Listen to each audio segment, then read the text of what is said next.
第11章狩猎。尊敬的阿罗德斯，我的第二个问题是，夏洛克·莫里亚蒂是怎么逃出一计的？伊康瑟的心情比刚才轻松了不少。银镜的表面微光闪烁，迅速勾勒出夏洛克·莫里亚蒂背靠墙壁，拳头时而松开，时而紧握的画面。然后，伊康瑟·伯纳德和附近的机械之星执事、队长们看到那位私家侦探露出浮夸的笑容，一个转身，拔枪冲了出去。这个瞬间，受构图影响，他们都莫名有了种悲壮又激昂的感觉。境内的画面一下跳跃，呈现出夏洛克·莫里亚蒂持握左轮，射击祭坛却没有效果的场景。那一枚枚被分离的非凡子弹看得在场众人竟有点揪心。接着，夏洛克·莫里亚蒂扔出了一把黄铜制成的钥匙，祭坛出现被污染不稳定的迹象，气浪爆发 ，A 先生倒地。夏洛克·莫里亚蒂连翻带滚地跑出了神庙式建筑。到这里，画面一转，略显浑浊的塔索克河成为了主要背景。夏洛克·莫里亚蒂和 A 先生浮于水中，同时望向了半空。那里有一片连云朵和雾气都没有的空白，几乎是瞬间 ，A 先生变得透明，消失不见，只留下夏洛克·莫里亚蒂一人惊愕张望。黑夜教会的救援，伊康瑟微皱眉头道：“可惜。”他没在信中提到当时出现了什么，我们完全无从猜测。他想将这个秘密卖个好价钱，还是单纯受到影响，失去了相关的记忆？还有，他在那个地下遗迹内的逃脱经历没有任何显示，似乎随着相应线索的隐藏也同时被隐藏了。他用流程化的语句飞快分析了一遍，接着心理负担不是太大地将对等待遇定位为回答，而非冒险。阿罗德斯今天好像没什么恶作剧的精神，可以充分利用这点。伊康瑟自我宽慰中，看见镜面浮现出一个个血淋淋的单词。咯噔一下，他有了不好的预感，怀疑阿罗德斯已经调整过来，恢复了状态。鲜血描绘般的单词蠕动，飞快组成了一个问句：你付出一切，全力讨好，却只收获丢弃结局的对象是谁？嗡的一声，伊康瑟的脸庞先是失去血色，接着涨得通红。这个问题既刺穿了他内心深处潜藏的伤口，又让他不知所措。如果说出他是谁，今晚之前，他的名声就完蛋了。我已经成为某种意义上的传说。伊康瑟艰难吞咽了口唾沫，语气惨烈地说道：我选择惩罚一道闪电当即落下，但与以往不同，它不再银白，沾染了些许绿色。这正中伊康瑟的头顶，刺激的他发丝根根竖起，且映出闪电的颜色。他摇头子般剧烈晃动着，仿佛被灌了致幻性的药物。大主教霍拉米克叹了口气，闭上眼睛，自顾自低语道：零分级封印物。等到伊康瑟缓了过来，他环顾一圈道：还有一个问题，夏洛克·莫里亚蒂破坏降临仪式的那把钥匙来自哪里？你们谁来使用2到111分？在座的机械之星执事和队长们，你看我，我看你，一时竟无人回应。水声哗啦，拍击着船舱，天地间仿佛只剩下这一种声音。夜里的海上既喧嚣又寂静。克莱恩忽然醒来，睁开双眼，看见了披着绯红月纱的木质天花板。他的灵性直觉告诉他，外面有些事情。谁在幽会？他侧耳倾听了一下，隐约把握到了些许非自然的声音。克莱恩略一沉吟，翻身坐起，戴好手套，披上了大衣。他眼眸转身的掏出金币，往上弹起，快速做了个占卜。得到没什么危险的启示后，他将枕头下压着的左轮拿出，揣入了衣兜里。做完相应的准备，克莱恩开门走出房间，循声来到上甲板。此时，脱离工业污染的海上，绯红之月静静悬挂，又神秘又梦幻。小心绕过几位巡逻的船员，克莱恩抵达了有动静的那片区域，闻到了不太明显的血腥味。他借助月华望了过去，发现前冒险家克里维斯正蹲在船舷旁布置什么。与这位先生隔了有10几米的船舱阴影里，躲着3个人，一位是克里维斯的伙伴，穿黑色大衣的那个女性保镖，剩下的则是他们雇主的孩子，14、15岁的少女和不到10岁的小绅士。这2个未成年的小家伙穿的是厚棉睡袍，外披呢制的大衣，一看就出来的相当匆忙。夜晚的寒风里，他们有些发抖，但却依然精神奕奕地蹲在那里，目光炯炯地望着克里维斯。捉迷藏活动，克莱恩在心里打趣了一句，他故意加重了脚步声，让克里维斯等人的目光投了过来。朋友，发生了什么事情？克莱恩回忆着在东区认识的部分赏金猎人的神态道，但他依然保持着格尔曼斯帕罗这个身份特有的冷峻和锐利感。克里维斯表情没什么变化的说道，一个私活，一场意外到来又值得期待的狩猎。克莱恩突然有些兴趣了。他之所以用格尔曼做自己这个身份的名字，是因为这代表上辈子玩过的某个游戏里的第一猎人，与他在海上狩猎邪恶的想法较为契合。克莱恩没急着询问缘由，好笑的用带蠕动饥饿的左手指了指旁边的阴影。私活，当着雇主的面做私活。蹲在那里的克里维斯看了少女和男孩一眼，语气不变的说道，塞西尔不够小心，吵醒了唐纳和丹顿，只能让他们跟着叫做唐纳的少女听见自己被提及，皱了皱鼻子，颇为好奇的仰脸问克莱恩，叔叔，你也是冒险家？叔叔，就算地球的我，也顶多比你大10岁。克莱恩好笑道，不能用也这个单词，严格来讲，这里只有我一个冒险家。他们现在只是保镖。他转而对克里维斯道，嗨，伙计，发现了什么猎物？克里维斯望了望染着淡淡绯红的海水道，一只鱼人，这可是非凡生物啊，虽然是最低级的那种，但普通人想对付还是颇为麻烦，怎么也得有5、6个人，4、5杆枪才有把握。对了，鱼人的鳞片很坚固，手枪只能半破防，得有连发步枪才行。克莱恩挑眉问道，你打算怎么做？而且你怎么确定是鱼人？克里维斯指着船舷边缘道，这里有他体表粘液腐蚀出的一点痕迹，他在1到2个小时前有尝试过爬上船袭击乘客，但那时候甲板上还很热闹，水手和船员众多。克莱恩上前几步，看到那处船舷的边缘果真有些许显青绿色的腐蚀痕迹。他回忆起在廷根市接触过的资料，印证了书面的内容，颇感兴趣的反问道，为什么肯定是一只，而不是一群？他记得鱼人有聚居生活的趋向，如果是一群，那他们会直接破坏船底，让所有人都沉下去，而且这条航道及周围海域内，成群的鱼人早就被清理干净了。风暴教会的人非常喜欢狩猎他们。克里维斯诚然解释道，那是因为鱼人大概率对应着序列9水手魔药的主材料之一。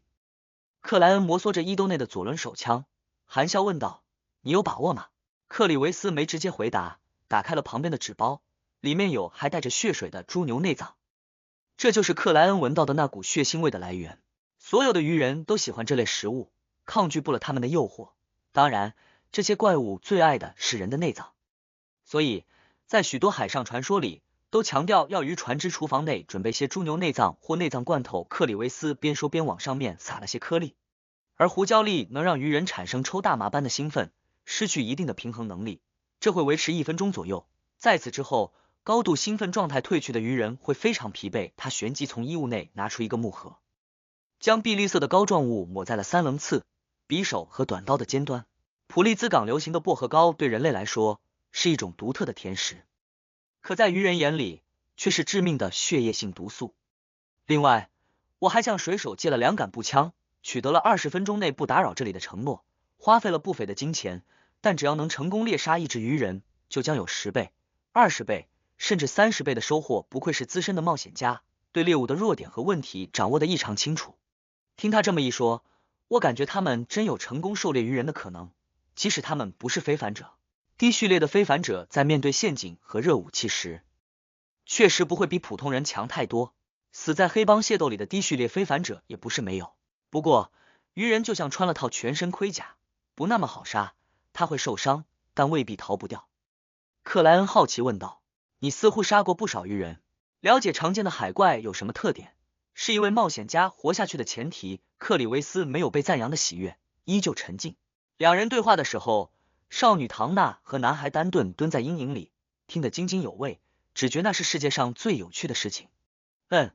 我也得补一补这方面的功课。克莱恩笑笑道，原来是这样，我没有打扰你们吧？克里维斯边将部分内脏穿到钓竿上，边低沉说道，如果你想参与，就负责照看唐娜和丹顿，让塞西尔不用分心。好啊，想要旁观的克莱恩笑着答应了下来。第12章舌尖上的鱼人。红月高高悬挂，克莱恩走到唐娜和丹顿姐弟俩旁边，蹲了下来。克里维斯的女性同伴塞西尔明显舒了口气，拿起甲板上的步枪，半俯身体，快步走至另一个方向，与撒了胡椒粒的猪牛内脏依然隔了10来米。叔叔，要开始了吗？长着俏皮雀斑的少女唐娜忽然有些紧张，但脸上却写满好奇和期待。克莱恩竖起左手食指，抵在嘴前，示意2个未成年的小家伙噤声。这种时候，他总忍不住感谢罗塞尔，正是因为这穿越者前辈的努力，他习惯性的一些手势才能成为北大陆通行的肢体语言，不至于产生误解。听说在第5季初期，不要说话这个手势在鲁恩表示辱骂，在南大陆某些地方则是吻我的意思。克莱恩的思绪一时有点发散。唐纳和丹顿不敢再开口，安静的蹲在那里，专注的看着克里维斯做战前的准备。那位前冒险家拿起一根钓竿，将挂着粪猪牛内脏的丝线抛出了船舷，噗的一声，诱饵入水。克里维斯不慌不忙将剩余的内脏散开，自己拿着武器一步一步后退，躲到了和塞西尔相对的阴影里。2人与架着钓竿的船舷连线，形成了大约60度的夹角。靠好3棱刺等兵器，他抬起步枪，试了试瞄准的感觉。甲板上彻底安静了下来，只剩蒸汽机运转的轰鸣声和海浪拍打船只的动静。时间1分1秒过去，唐纳和丹顿忍不住改蹲为坐，背靠船舱木板，舒缓双腿的麻痹。就在这个时候，他们看见船舷上的钓竿沉了一下，发闷的摩擦声飞快往上，越来越近。忽然，一道身影跳上了甲板，那是个沐浴着绯红月光的怪物，通体覆盖墨绿色的鳞片，流淌着泛青的粘液。它和人类没有太多相似之处，就像一只巨大的鱼长出了健壮的4肢，手脚的缝隙里则有明显的蹼。这鱼人身高超过1.9米，眼睛圆鼓，脸颊长腮，容貌如同传说里的魔怪，看得唐纳伸手捂住了嘴巴，防止自己本能尖叫。与此同时，他也捂住了自己弟弟丹顿的嘴。意识不错，克莱恩暗笑一声，认真审视起那只鱼人。与他之前见识的水手失控者不同，真正的鱼人没有人类一样的脑袋，就是纯粹的怪物。那鱼人略显警惕地环过了一圈，然后才蹲了下去，拾起地上散落的猪牛内脏，飞快塞入口中，发出明显的咀嚼声。他以白为主的眼眸内，神采逐渐涣散，仿佛陷入了一场迷梦。智商不高，克莱恩摇了下头，给出判断。砰！克里维斯扣动了扳机，一枚子弹从步枪里飞出，瞬间打在鱼人的胸腹间，打得鳞片破碎，血肉飞溅。哇！鱼人发出小儿厉哭般的叫声，双手一撑，扑向了阴影里的克里维斯，快的就像一列蒸汽火车。这个时候，另外位置的塞西尔也开火了。砰！步枪子弹击中鱼人的侧肋，带来诸多碎片的散落和高大身影的踉跄。吃了胡椒粒的鱼人出现肉眼可见的迟钝，他停在了那里，不知该先解决哪个方向上的敌人，而这给了克里维斯和塞西尔从容上膛的机会。他们再次瞄准，有前有后的扣动了扳机。砰砰，2朵血花相继绽放，疼痛让鱼人的眼神恢复了清明。他连翻带扑，躲过后续的射击，就像没受伤一样欺进了克里维斯。克里维斯有条不紊地放下手里的步枪，拿起了靠在旁边的3棱刺。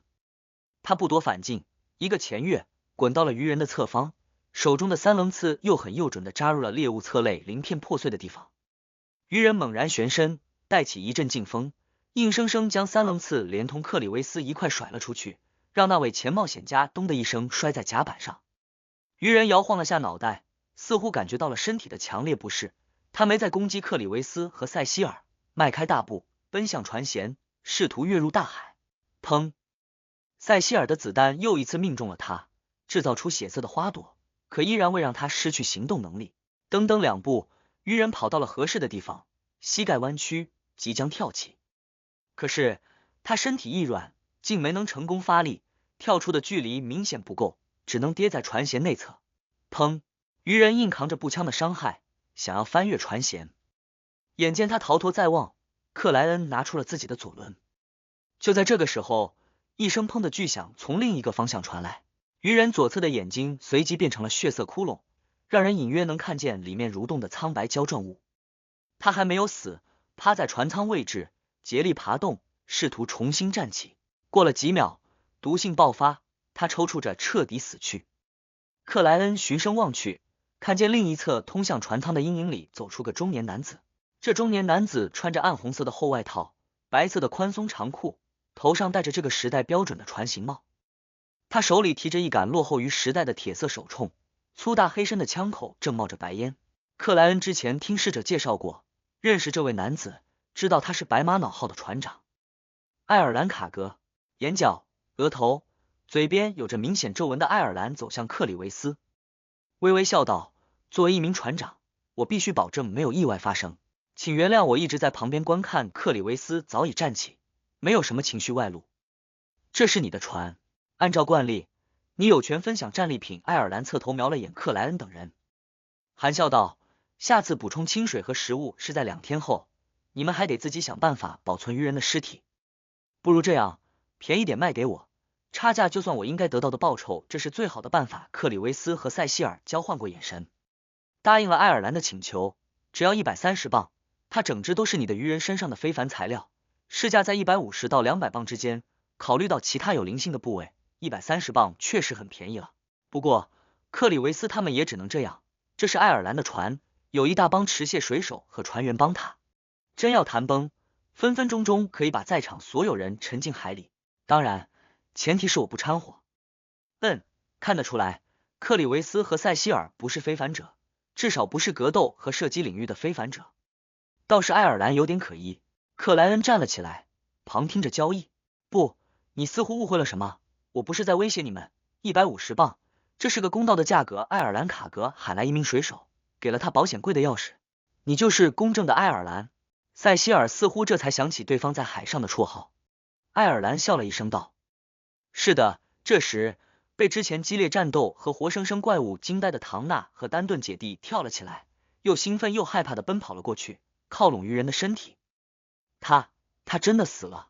唐纳用脚尖踢了踢渔人的身体，接着就像害怕对方复活般跳了开来，躲到了自己弟弟身后。真的是怪物。丹顿吸了口气，睁大眼睛道：“在海上有很多怪物，其实这不该叫渔人，他除了有4肢，能站立，和人类没有相同的地方。我更喜欢称呼他鱼怪。”爱尔兰温和笑道。他随即蹲了下来，掏出把小刀，剖开了渔人眼部下方的脸颊，露出里面沾染着些许红色的白皙嫩肉。渔人身上最美味的部位，适合生吃。爱尔兰小心翼翼割了片下来，递给唐纳：“你让我想起了我的女儿，可惜她已经长大，有了自己的家庭，我不敢吃。”唐纳看着匕首尖端戳着的薄薄肉片道：“哈哈，你们谁想试试？”爱尔兰笑着环顾了一圈，确认灵性直觉没有任何提醒后，克莱恩点了点头。我很好奇。爱尔兰当即将匕首递给了他。试试，在陆地上，即使贵族也不一定能有机会吃到。这不是鱼人，这是鱼怪，可以理解为变异的鱼。他在打消那对姐弟的恐惧。克莱恩本想问有没有芥末、酱油之类的调味品，但见对方没提，也就不好开口，怕显得没见识。他接过匕首，咬住那片染血的嫩肉，将它吞入了口中。那是一种入口即化般的感受，血液的腥味很淡，带着恰到好处的咸味，完美衬托出了肉质的鲜美甘甜。克莱恩嚼动了2下，只觉这鱼肉之嫩之美味，生平仅见，非常棒。他毫不吝啬地竖起了拇指。唐纳好奇旁观了整个过程，突然对渔人眼下脸颊肉有了强烈的兴趣，这压倒了他的恐惧感和恶心感，于是他提出了尝试的想法。爱尔兰满足了他的要求，微笑看着他，眼睛紧闭，脸部皱成一团的咬住肉片。唐纳的神情逐渐舒展，很快睁开眼睛，激动赞美道：“无法描述的美味。”有了他的带动，丹顿、塞西尔等人分食了本就不多的眼下脸颊肉，吃的又满足又不满足，满足的是味道，不满足的是分量。克里维斯见爱尔兰吃掉最后一块，指了指渔人的身体道：“两类的肉适合油炸，肚子肉火烤，其他部位很难吃。”和我的想法一致。爱尔兰呵呵笑道：“我让厨师立刻做。这样的夜晚，一起享受美食，一起品尝美酒，交流海上的传说，是一件非常愉快的事情，很期待。可是，好好的狩猎活动为什么变成了美食交流会？”克莱恩吞了口唾沫。第13章宝藏的传说。甲板之上，烤架下面额外垫了层石棉，防止煤炭火星被风刮出，灼烧船面。肥胖的厨师系着围裙，戴着罗塞尔发明的白色高帽，不停用细密的毛刷将混杂了罗勒、小茴香、海盐、胡椒粉和柠檬汁等事物的秘制调料涂抹于白嫩的长条鱼肉上，并时常翻转，保证两侧均匀受热。鱼人肚子的肉多有油脂，一滴滴落下，让铁网下面盛放的煤炭发出滋滋的声音，往上窜出火苗。诱人的奇香逐渐弥漫，克莱恩吸了一口又一口。他的面前已摆好圆桌和椅子，上面放着瓶造型别致的酒，酒的颜色金红，晃动间似有些微粘稠感。苏尼亚血酒由金色泉周围区域特产的甜木汁酿造，就像混杂了血液的稀薄蜂蜜，它口感甜润，但非常容易喝醉。如果你看上哪位女士，想请她喝酒，可以考虑这种，它会让对方不知不觉喝多，哈哈，前提是你得有足以承受她的酒量。察觉到克莱恩的审视，爱尔兰卡格船长半开玩笑的介绍道，不愧是曾经的水手长，自带荤笑话素养。克莱恩坐了下来，保持着冷峻的态度。一名合格的冒险家不会沉迷于酒精，他旁边的克里维斯点了点头。只有回到家里，冒险家才允许自己喝酒，那真是遗憾啊。爱尔兰转而望向正好奇打量苏尼亚血酒的唐纳和丹顿姐弟，笑了一声道，这不是未成年的孩子该体验的东西，我喝过，真的很好喝。唐纳当即反驳道，只是后来不知不觉就睡着了，睡了整整一个下午。我记得你那次喝了2杯。小绅士丹顿艳羡的说道。爱尔兰没满足他们的渴求，吩咐船员给了姐弟俩各一杯甜冰茶，并随口解释道，这条船上有不少南方人。丹顿收回失望的目光，看向已被取走有价值材料的渔人，略显天真的说道，其实它并不是那么可怕，它就是一条比较大的，特别丑的，有4只的鱼。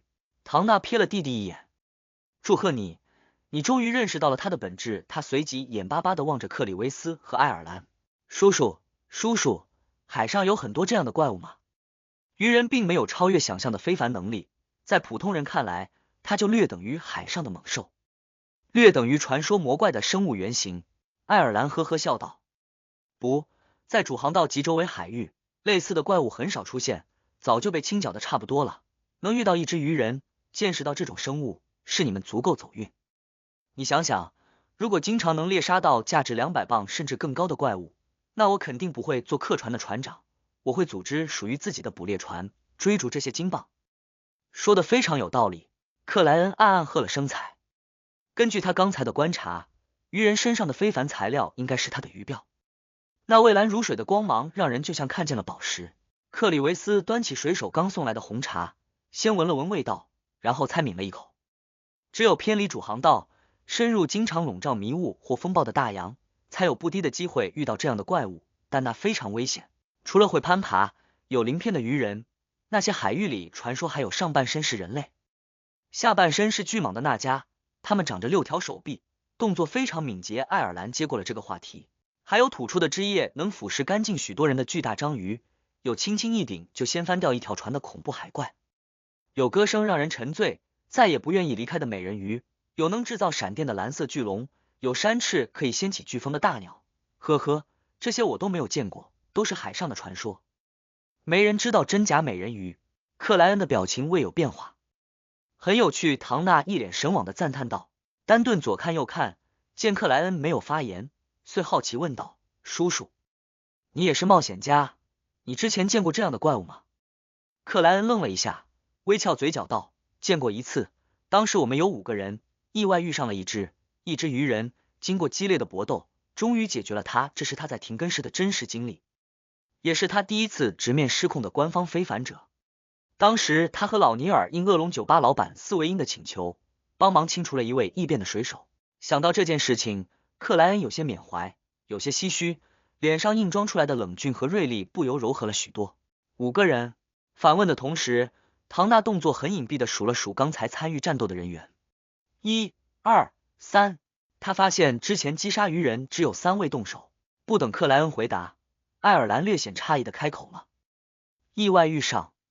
是的，克莱恩坦然回答。有人伤亡吗？爱尔兰追问了一句。克莱恩摇头道，一些轻伤，意外遇上，只用5个人就解决了一只鱼人。你们很厉害。克里维斯给出了自己的评价，他的伙伴塞西尔也用点头表明了自己的惊叹。刚才的战斗简短迅捷，鱼人似乎不堪一击，但他和克里维斯都很清楚，如果没有预先准备的诱饵，没有胡椒粒带来的致幻效果和后续疲惫，没有薄荷膏对鱼人的致命威胁，没有借来的两杆步枪。在场不知要死多少人才能杀得掉一只鱼人。确实很厉害。爱尔兰若有所思地看了克莱恩一眼，那可是4位序列9，一位序列8组成的队伍。克莱恩半笑半叹道：当时我还非常年轻，甚至没经历过什么战斗，只是纯粹的辅助。叔叔，你现在也很年轻。唐纳用力点了下自己的脑袋。这句话我爱听。克莱恩敏锐发现爱尔兰船长因自己刚才的话语放松了不少。这个时候，几位船员端来了一个陶瓷大盘，上面放着炸至金黄的鱼肉，撒着点缀颜色的罗勒叶，勾人的香味扑鼻而来。爱尔兰端起到了苏尼亚血酒的杯子，发表了祝酒词：一个美好的夜晚，风暴与我们同在。美好的夜晚。唐纳和丹顿欢呼一声，各自喝了口甜冰茶。克莱恩选择用红茶杯子与对方碰了一下，他插起一块来自于人类部的肉，只觉它紧致结实，没什么脂肪，但吸收了植物油后，太干的缺点被弥补，与咀嚼中散发出回味无穷的弹性和肉香。果然比眼下脸颊肉差一点，但也足够好了，胜过我在贝克兰德和普利兹港吃过的所有鱼。克莱恩满足地赞叹道。爱尔兰放下手里的刀叉，喝了口苏尼亚血酒，就着刚才的话题叹息道：在海上最危险的不是怪物，而是那些海盗。他们驾驭着船只，想到哪里就到哪里，谁也无法提前做出防备。船长叔叔，我们会遇见海盗吗？丹顿吞下油炸的鱼肉，有些担忧地问道。爱尔兰笑道：去罗斯德群岛的航道是全世界最安全的，每隔2-3天就有殖民岛屿可以停靠，沿途还经常有皇家海军和风暴教会的船只巡逻。即使有哪伙海盗流窜到这里，也不会做太过分的事情。在见识过我们的火炮后，他们最多勒索一些赔偿，见2个未成年的孩子安心下来。爱尔兰又补充道：但从罗斯德群岛南下，或者继续往东，我们就得依靠主的庇佑了。许多海盗活跃在这些区域，与海军和教会的船只捉着迷藏。如果运气不错，我们会非常顺利的抵达南大陆，抵达每一个地方，但要是不够走运，就会遭遇相当强大的海盗，这包括那7位海盗将军，甚至4王的舰队。不过你们也不用太担心，自从纳斯特成为五海之王，制定了一些通行于海上的规则后，大部分海盗也就洗劫你们的钱财，不会做出太过分的事情。这里面我们最害怕遇到的是黑色郁金香号的船长，地狱上将路德维尔，他会让手下杀掉船上所有的人，将这些无辜者丢入地狱。其次是血之上将塞尼奥尔，他喜爱鲜血，纵容属下做一切恶行，许多少女遭他们蹂躏后还被卖到了不同岛屿。唐纳听得打了个寒战，下意识转移了话题。我听说海上有很多宝藏，是有宝藏的传说，但绝大部分是假的。爱尔兰看了克里维斯一眼道：故事最多名气最大的有6个，排在第1位的是死神的钥匙。传闻第4季末尾，掀起苍白灾难的死神被7神击杀，却没有当场陨落，试图返回南大陆。他掀起狂暴的风浪，制造无法逾越的障碍，彻底隔断了南北大陆的航道。这就是狂暴海的来源传说，但是他最终没有回到南大陆，消失在了那片海洋里。说到这里，爱尔兰有些向往的叹息道：据说在狂暴海的某个隐秘地方，死神遗留的宝藏正等待着持有特定钥匙的人找到并打开，可那把钥匙长什么样子，会出现在哪里，没人知道。排在第2位的是不老泉，就在苏尼亚海深处，传闻4王之一的不死之王阿加里图就喝过不老泉的泉水。第14章让人向往的大海。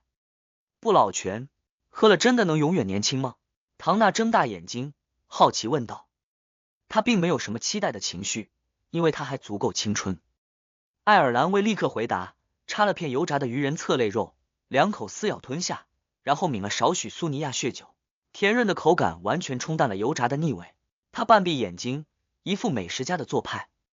回味了几秒，他才慢悠悠解答起唐纳的疑问。我不清楚是否有不老泉，也无法确认不死之王阿加里图是否喝过他的泉水。我只知道一件事情，那就是在我很小的时候，我就有听到这位海盗王者的传说。就像五海之王纳斯特似乎永远活着一样，他们的胡须肯定很长很长，超过了胸口。丹顿发表了自己的意见，他坐在甲板上，披着黑底银边的华丽长袍，戴着比他脑袋高2倍的尖塔皇冠，就像神灵一样俯视着周围的一切。爱尔兰的语气逐渐低沉，仿佛陷入了回忆的泥潭，难以挣脱。船长叔叔，你见过五海之王？唐纳兴奋问道。这是最传奇的海盗，他的名字通行于海上，就连港口城市的小孩们都熟知。整整几代人是听着有关他的故事长大的。从某种意义上来说，在许多人的认知里，纳斯特就等于真正的海盗王。我记得黑皇帝的晋升条件之一是将本身的名字与皇帝称号挂钩。深入民众的心里，这算是初级版简陋版的尝试。也不知道五海之王达到序列几了。克莱恩虽然专注于品尝炸鱼人肉，但还是被众人的话题勾动了思绪。面对唐纳的提问，爱尔兰叹了口气道：那时候我还很年轻，还在威廉武士号上服役。有一次，我们的舰队试图穿过狂暴海的天灾海峡，在那里遇到了黑皇帝号。那几分钟里，包括舰队长官在内，所有人都失去了反抗的意志。幸运的是，纳斯特并未下令攻击我们，很酷。男孩丹顿眼睛发亮的赞美道。爱尔兰不再继续这个话题，笑笑道：至于不死之王阿加图里，我并没有实际见过，只知道悬赏令上的他是个脸色苍白的中年男人。苍白到什么程度呢？我举个便于理解的例子，像死了一段时间刚开始腐烂的尸体。唐纳和丹顿听到这个比喻，下意识望了以千疮百孔的鱼人尸体一眼，不自觉蠕动了下喉咙。当然，悬赏令的重点不是长相，是金额。仅在鲁恩，阿加图里就价值10万镑，而他是4王里悬赏金额最低的。爱尔兰岔开了话题，我们继续宝藏的故事。排在第3的是所罗门帝国的遗产。在第4纪，那个庞大的帝国被肢解和覆灭时，他的王族带着神灵都嫉妒的宝藏，登上船只，驶入迷雾海深处，等待着重建王朝的机会。可是500年过去，1000年过去，1500年过去，他们却再没有出现。据说五海之王纳斯特就继承了所罗门帝国的部分遗产，没人知道他是不是真正的黑皇帝后裔。塞西尔饶有兴致的补充道。迷雾海，北大陆西岸。唐纳回想着自己的地理学知识，对克里维斯简洁回应：北大陆西边是迷雾海，东边是苏尼亚海，南方是狂暴海，北面是北海。南大陆东西两侧与北大陆类同，南面则是极地海，它们合在一起就是所谓的五海。卢恩王国背靠霍纳奇斯山脉和内陆的尖海，东临苏尼亚海，南抵迪西海湾，占据了前往狂暴之海的数个优良出海口，但并不涉及迷雾海。这样啊，唐纳对太远的宝藏没什么兴趣，转而问道：第4个宝藏呢？那属于第4纪最后一个帝国特伦索斯特，传闻他们建造了一艘相当于一座城市的巨大船只，将所有的珍藏、所有的财富都转移到了上面。可笑的是，他们的逃避没能产生作用，预定的乘客和船员们都没能及时抵达港口，没一个存活下来。不过，那艘船却自己消失了，直到今天，依然时常有人宣称自己在某个充满迷雾的夜晚，看到那巨大的船只无声驶过。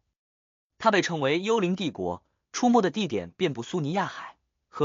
这是从那些故事里总结出来的。爱尔兰抬头望向高空的红月，语气里带着点嘲笑，又藏着难以掩饰的向往。也许明晚，不，今晚，我们就能看到它从旁边驶过。唐纳又期待又兴奋地畅想着。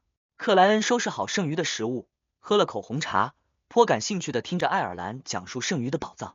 第5个是失落的纽因斯，传闻在迷雾海底有一个属于智慧生物的文明，那片海域的航海家、冒险家经常会找到些奇特的物品，他们都指向着古老年代里的纽因斯，但这个文明的成员从未出现过，像是早就消失于这个世界。爱尔兰喝了口剩余的苏尼亚血酒道，那是一个文明留下的遗产，丰厚程度绝对难以想象。爱尔兰顿了2秒，放下酒杯，笑了一声。其实我最向往的，也是实际多过传说的宝藏是沉默的月桂号。100多年前，它装载着王国从东拜朗获得的黄金珠宝和各种贵重物品，因为偏离航道，沉没在了狂暴海和苏尼亚海不知哪个地方，直到今天也没被发现。据说上面的物品总计价值几百万镑。几百万镑，这个数字让唐纳惊愕脱口。作为一个商人的女儿，而且已经接受过好些年的教育，他对这个数字代表着什么隐约有点了解。在鲁恩，百万富翁是绝对的有钱人，仅次于最顶尖的大贵族大富豪。几百万镑，让我免费加入克拉格俱乐部的玛丽太太，身为王国大气污染调查委员会的委员，考伊姆公司的大股东，身家也才几万镑。而就算这样，她在贵族和商人圈子里也足够富裕，是相当受欢迎的离异女士，甚至有贵族子弟求娶。克莱恩迅速找到了比较对象。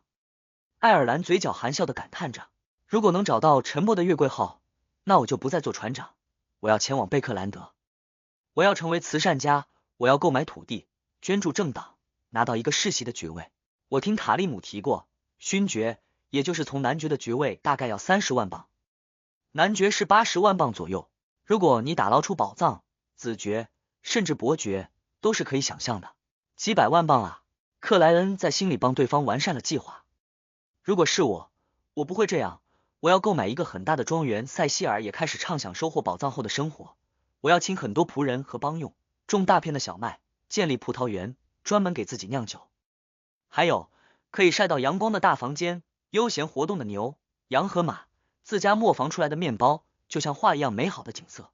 爱尔兰听得笑了出声。于是，你知道这样的一个庄园价值多少吗？不知道。塞西尔摇了摇头，也就几千镑。只要打捞出沉默的月桂号，你可以买下1000个类似的庄园。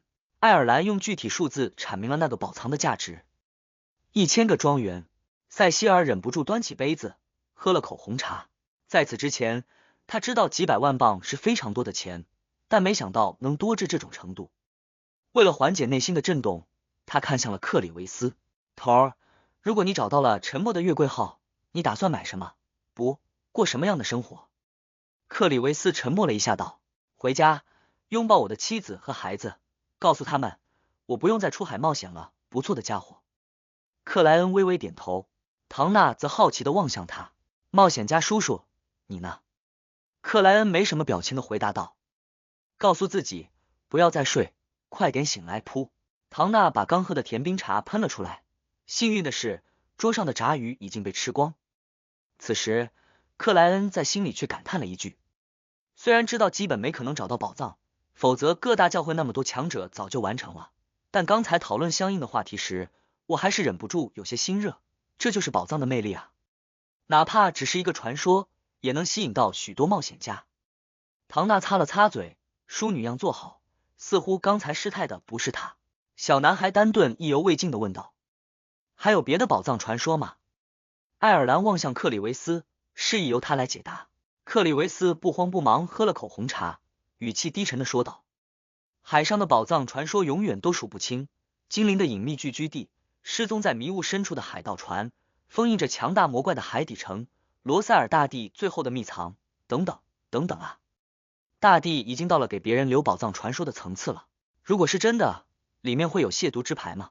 会有几张？对了，之前死神钥匙的传说也许能帮阿兹克先生恢复更多的记忆，等下写信告诉他。克莱恩好奇又期待的想着。第15章悬赏墙。激励着一代代冒险家出海的宝藏传说讲完，厨师也烤好了鱼人肚子上的肉，它们透出熟白的颜色，染有些许焦黑，布满褐色的细小颗粒，闪烁着滋润的油光。反复涂抹的调料已经渗透入了肉的纹理中，呈现出诱人的视觉效果。迪西烤鱼和你们经常吃的不太一样，爱尔兰指着厨师放下的白色瓷盘道。唐纳手按刀叉，跃跃欲试的说道，我最爱吃蜂蜜烤鱼，但这个也很诱人。蜂蜜烤鱼那得用多少蜂蜜啊？有机会试试，味道应该不错。克莱恩一下就浮想联翩，有了厨师，他们无需再亲自动手，满怀期待的看着一片片鱼肉被切割下来，放入不同的盘子里，推到自己面前。克莱恩在享用美食的态度上是非常严肃的，他没急着对付鱼肉，反倒先端起杯子，喝了口红茶，用微酸的液体清除口腔内的残余味道。做完这一切，他插了片鱼肉塞入口中，瞬息之间，他感受到了小茴香、罗勒等香料略显刺激的味道，它们充分的打开了一个个味蕾。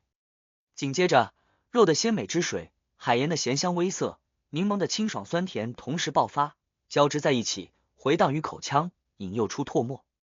牙齿嚼动，被烤出的油脂下，鱼肉最后的倔强一条条断开，呈现出肉质本身的美好和隐约的甘甜。克莱恩吞下嘴里的鱼肉，回忆着上辈子看的美食节目，挑选了一个最契合刚才感觉的评价语，层次感分明，非常棒。哈哈，你的语气和用词像一位美食家爱尔兰开了句玩笑。唐娜晃了下手里的叉子，附和着说道：叔叔，也许你应该在报纸上开个专栏，点评不同的餐厅不同的美食。咦，我为什么一直没想到这个创意？这是又能赚稿费又能品尝美食的好工作啊！唯一的问题是，肥胖的人无法做灵活的小丑，用催吐大法，那多浪费食物啊！克莱恩认真考虑了下唐娜的提议。为了这个美好的夜晚，食物所剩无几时，爱尔兰又倒了点苏尼亚血酒，脸色红润的举杯道。克莱恩等人心情同样不错的附和道。为了这个美好的夜晚，他们相继喝掉了杯子内剩余的液体。看着侍者收拾餐桌，打扫甲板，冷冽的寒风里，他们又聊了一阵，聊到了唐娜最感兴趣的美人鱼。克里维斯告诉这个小姑娘，在某些传说里，美人鱼又叫海妖，他们用歌声迷惑人类，不是为了好玩，而是狩猎。除了加尔加斯群岛通往苏尼亚海深处的航路上可能遇到这种生物，人类尚未探索的、充满各种危险的海域里，也有一定的机会发现，但是这都源于某些海盗喝醉后吹嘘的话语。他们全部回避了自己是怎么逃脱美人鱼歌声的问题，不是太值得相信。不管怎么样，这至少指出了一个可能的方向。克莱恩记下了他们讨论的话语。唐娜、丹顿，该回去了，你们明天还要早起，陪你们父母共享早餐。塞西尔看了眼月亮的位置。好吧，唐娜恋恋不舍地站起，丹顿则慌忙问了一句：我有机会做冒险家吗？他的心灵已经被之前的狩猎活动和刚才的那些传说俘获。克里维斯走到他旁边，拍了拍他的肩膀道：问这个问题前，你需要至少5年的格斗训练和知识的获取。我想你的父亲会给你请不错家庭教师的。丹顿眼睛一亮，用力点头。5年之后，长大起来的你大概率不会再想做随时葬身海底的冒险家。克里维斯的处理很老辣啊，没直接拒绝，反倒给出希望，让时间来冲刷，这就避免了小孩子突如其来的叛逆。不管怎么样，掌握一门格斗术，对谁来说都不会吃亏。克莱恩双手插入衣兜，赞赏的想着。返回船舱内部的路上，克里维斯将2张5磅的钞票递给了克莱恩。你的酬劳，他刚才已经收到了爱尔兰购买整只鱼人的150磅。我并没有做什么，克莱恩本能拒绝道。克里维斯用淡蓝的眼眸扫了他一下，低沉说道：你解放了塞西尔，看好了孩子们，看好了孩子们。克莱恩有些想笑，但最终接过了那2张钞票，在胸口画了个三角形。你比我想象的慷慨，谢谢。他不再推辞，是忽然想明白了一个问题：如果自己不收那10磅，在克里维斯这种资深冒险家眼里，就是对价钱不满意，试图获得更多，随时可能袭击他们自称冒险家的人里。贪财的疯子绝不在少数。见格尔曼斯帕罗揣好了钞票，克里维斯收回目光，表情平淡的说了一句：这是海上的规矩。他不再多说，跟在塞西尔和唐纳等人身后，进入了船舱。如果我每一单委托，每一个任务都是这种难度，都能有这种收获，我早就靠私家侦探这个职业发财了。克莱恩自嘲一笑，侧头望了眼高空的红月，他依旧安静而温柔的照耀着黑夜。海上的传说，不同的怪物，我终于找到了点冒险家的感觉。克莱恩转身走至船舷边缘，沐浴着绯红的轻纱，欣赏起越远越黑的波浪，心情逐渐沉淀，从贝克兰德大雾霾后的阴郁里一点点走了出来。凛冽又潮湿的风拍在他的脸上，广袤而无垠的大洋映入他的眼帘，让他的心胸慢慢的开阔。这个瞬间，克莱恩有了吟唱诗歌的冲动，可他张开嘴巴后，发现自己根本记不起相应的现代诗句，总不能来一句大海啊，你全是水。大地的通识者序列真的非常适合做类似的事情，有空得翻翻他的诗集，免得像个文盲。克莱恩边腹诽边望着红月和海洋，叹息了一句，真是一个美好的夜晚。经过一场意外的迷路，探索小队回到了白银城，看着缝隙里长满荒草的城墙，戴里克竟有些恍惚，仿佛自己已经离开了很多年。他的斜后方，猎魔者科林眼神突然迷茫，抬手按了下右侧太阳穴，其余的队员们则充满了发自内心的喜悦和放松。艰难的探索后，能有一个终点，一个家园在等待他们，是他们心里最美好的事情。科林的目光恢复了正常，微侧脑袋看向斜前方，贝克兰德、怀特加。经过反复思考，充满自信的埃姆林来到父母面前，开口问道：如果我想深入研究我们血族的历史，我该找谁？直接问白银城的事情，很可能会暴露我的问题。我虽然不害怕，很坦然，但为了始祖，为了拯救整个血族，我只能选择隐瞒。我一直对血族的历史感兴趣，搜集了不少资料。爸爸和妈妈很清楚这点，不会有任何怀疑。这个借口非常完美。埃姆林在心里自我夸赞了一句。他的父亲和他有5、6分相似，戴着富金丝边眼镜，显得很专业。这位真切拿到了医学博士学位的绅士放下手里厚厚的解剖学，推了下眼镜道：在贝克兰德，没有谁比尼拜斯大人知道更多。我要是敢去找尼拜斯大人，早就去了。埃姆林想到愚者先生描述的背负秘密、背负误解的救主姿态，表情严肃地追问道：除了尼拜斯大人呢？他沉睡在地底，不方便频繁被打扰。埃姆林的父亲拉了下厚棉睡衣的领子，想了想道：威曼迪。他总认为自己是一个历史学家。埃姆林暗中松了口气，露出笑容道：我希望去拜访他。呜！汽笛鸣响，白玛瑙号驶入了达米尔港。他将在这个殖民岛屿补充淡水和食物，于第二天早上再次起航。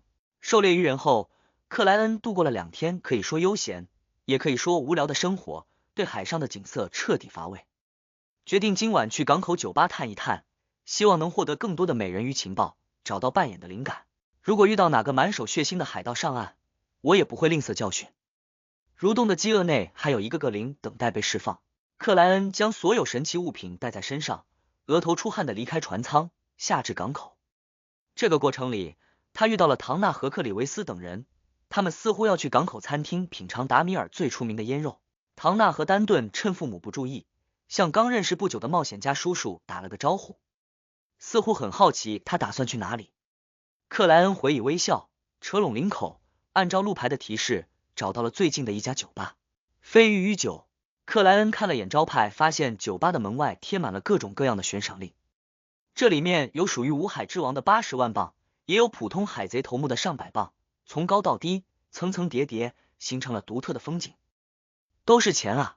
克莱恩驻足于原地看了好一阵子，收回视线，他推门进入酒吧，发现里面反常的安静，没有这种场合必备的喧闹。发生了什么事情？